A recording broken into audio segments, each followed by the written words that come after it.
My boyfriend took me on a vacation. I thought it was to propose. At dinner, he excused himself. Never came back. Hours later, a waiter handed me a note. You deserve better. The next morning, his ex posted a selfie in our hotel room. So I checked out and charged it all to his card. It all started when my boyfriend, Mark, surprised me with a trip to Charleston, South Carolina. We'd been dating for 3 years, and things were going great. He was attentive, charming, and always made me feel special. So when he said he had a surprise vacation planned, I was over the moon. Charleston is beautiful in the spring. The historic streets, the blooming azaleas, the warm breeze, it felt like a dream. We checked into a lovely boutique hotel downtown, and everything seemed perfect. On our second night, Mark made reservations at a fancy restaurant. He was dressed to the nines and seemed a bit nervous. I thought, this is it. He's going to propose. We ordered wine, shared appetizers, and talked about our future. Then, midway through the main course, Mark excused himself to go to the restroom. And he never came back. I waited and waited. After 30 minutes, the waiter approached me with a folded note.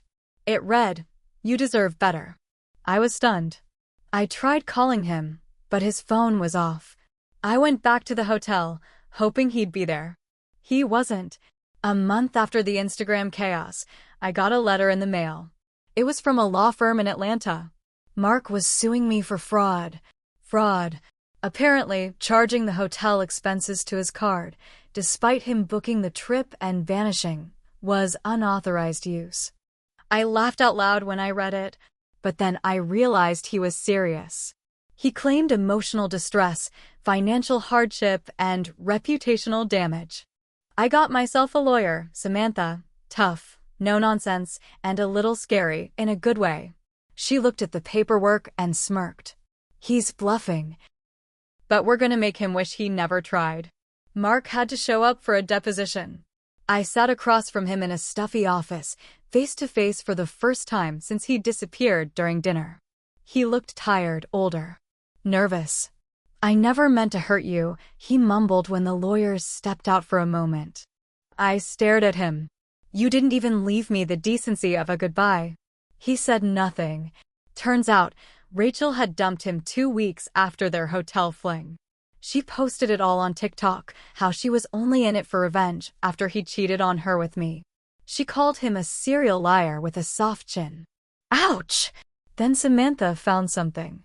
Digging through the billing records, she discovered the hotel had security footage. In it, Mark and Rachel arrived together before I even landed in Charleston. They had been staying in a second room the whole time. He planned everything. Dinner wasn't a breakup moment. It was a cover. He literally had the note pre-written. He wanted to humiliate me. Make himself look like some kind of poetic hero for letting me go. Samantha subpoenaed the footage. We countersued. When news leaked about the lawsuit, my blog traffic exploded. People wanted updates. I told the truth, carefully, within legal limits. The internet turned on him again. Women who dated him before reached out. One had almost married him. Another said he convinced her to co-sign a car loan, then ghosted her. He became Reddit famous, but not in a good way. Someone even made a TikTok sound out of "You deserve better" layered over a trap beat. It went viral. Kids were dancing to it. Then came the wildest part. Mark's mom emailed me. She apologized for how he treated me. Said she raised him better. Said she hoped I won in court and in life. She even offered to testify on my behalf. Turns out, she had been cut off by Mark years ago. He stole money from her too. You were the only girl I liked for him, she wrote. I knew he'd mess it up. She mailed me an old photo of Mark as a teenager, holding a puppy. So you remember he was once human. I didn't know whether to cry or laugh. Court day came fast. Mark walked in wearing a suit that was too big, his lawyer looking exhausted. We brought the footage, the receipts, the screenshots. My lawyer's opening statement was surgical. Mark looked smaller with every hour that passed. He tried to claim the charges were vindictive. The judge raised an eyebrow and asked, "Didn't you leave her alone in a restaurant with no explanation and then let your ex-girlfriend post from your shared hotel room?" He stammered. It was complicated. 2 weeks after court, I got a message from someone I didn't expect. Rachel. She sent a short email. "You deserve to know everything. It wasn't just about you." Attached was a Dropbox link with dozens of screenshots, videos, and documents. At first, I hesitated. But curiosity won. Mark had another girlfriend. In New York. Lived with her part-time in a second apartment. Rachel found out after the trial, when she got suspicious and logged into one of his old iCloud backups. The files were full of love notes, flight tickets, and selfies with a girl named Amy, taken just weeks before our Charleston trip. Turns out, Charleston wasn't even his idea. Rachel booked it after she found out about me. And Mark? He played both sides, thinking he could walk away with sympathy from everyone. 3 women. 2 apartments. 1 sociopath. Late one night, I got a call from an unknown number. Against my better judgment, I picked up. It was Amy. She was crying. "I saw your blog. I had no idea. I thought you were his crazy ex." He had told her I was stalking him. That the Charleston trip was a setup. That I forged the hotel bookings to trap him into staying with me. She believed it. Until she saw the courtroom video someone had posted online. "I left him," she said. "And I reported him. He's being investigated." Apparently, Mark had been using fake IDs to rent out short-term apartments in different states under aliases. Mostly to dodge credit history checks and keep women from finding out where he really lived. That's what triggered the investigation.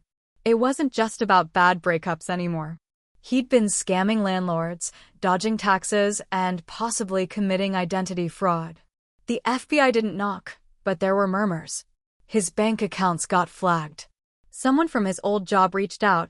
They had let him go months ago for ethical concerns, but no one knew the details. The final straw came when Mark tried to contact me again. He created a burner email. This time, he didn't beg for forgiveness. He blamed me for everything, said I ruined his life, turned people against him, made him unemployable. I didn't reply. I sent it straight to my lawyer. The next day, my blog got hacked. Posts were deleted. The front page redirected to a picture of Mark giving the middle finger, with the words, "She's a liar." It took me hours to fix it. My hosting service confirmed the breach came from an IP address in New Jersey, where Mark's last known apartment was. We filed a cybercrime report. I don't know what Mark's doing now. He disappeared again, this time off the grid. No socials, no public accounts, not even a whisper from old contacts. But I've got a feeling he's not done yet. People like him don't vanish, they hide, and they scheme. And me? I'm watching. I'm waiting. Because if he ever resurfaces, I'll be ready. 3 months went by. I tried to move on. Therapy helped. Writing helped. But part of me was still waiting for the other shoe to drop. Then it did. I got a message on LinkedIn from someone named Tasha. Said she used to work with Mark years ago in Miami. She had been dating him when he first started using fake IDs. He had promised her they'd open a business together. She gave him $40,000 in savings. He vanished the next week. She never got the money back. Never heard from him again. Until she read about him in a Reddit post someone forwarded to her. We created a group chat. Me, Tasha, Rachel, Amy, and 2 other women he had ghosted after borrowing money. We started comparing timelines. Photos. Emails. Phone numbers. It was all the same pattern. He'd get close. He'd say the right words. Borrow a little here, manipulate a little there. Then disappear, always just before things got serious, or they asked too many questions. This wasn't heartbreak. This was a long con. Tasha had a cousin in law enforcement. Quietly, they started pulling strings. Turns out, Mark had warrants in 2 states. Fraud, theft by deception, cyber stalking. Small stuff, but enough. We just needed to find him. That's when Rachel came through. She still had access to an old Gmail account of his. He forgot to revoke her phone. She turned on location history. He was in Arizona, living in a rundown RV park under a new name, Chris Paxton. We didn't call the cops yet. We made a plan. Rachel texted him from a burner number, pretending to be a new woman who found him through a mutual friend. She said she was in the area. Lonely. Rich. Mark, being Mark, took the bait. They arranged to meet at a hotel bar in Flagstaff. He showed up in a wrinkled suit jacket, hair slicked back, trying to look successful. Rachel sat there with a hidden camera under her scarf. I was across the room. So was Tasha. So was Amy. We all watched. He didn't even recognize me at first. Not until Rachel leaned in and said, you really should have picked just one of us. His face went pale.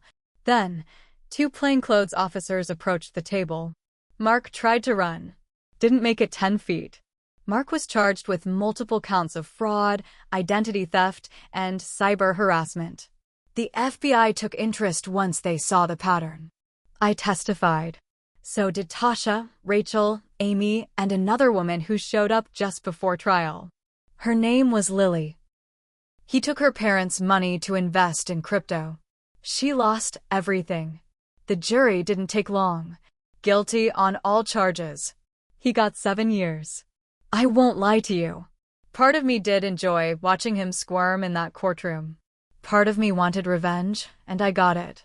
But here's the truth. I made mistakes too. I ignored red flags. I let charm distract me from character. I stayed quiet when I should have asked harder questions. I wasn't a victim the whole time. I was also someone who didn't listen to her gut. That's on me. But I learned. And I changed. It's been over a year since the verdict. My blog turned into a book deal. I speak at women's groups now, helping others spot manipulation early. I don't date much. Not yet. But I laugh again. I sleep well. Mark will be out one day. But I'll still be standing. Stronger. Smarter.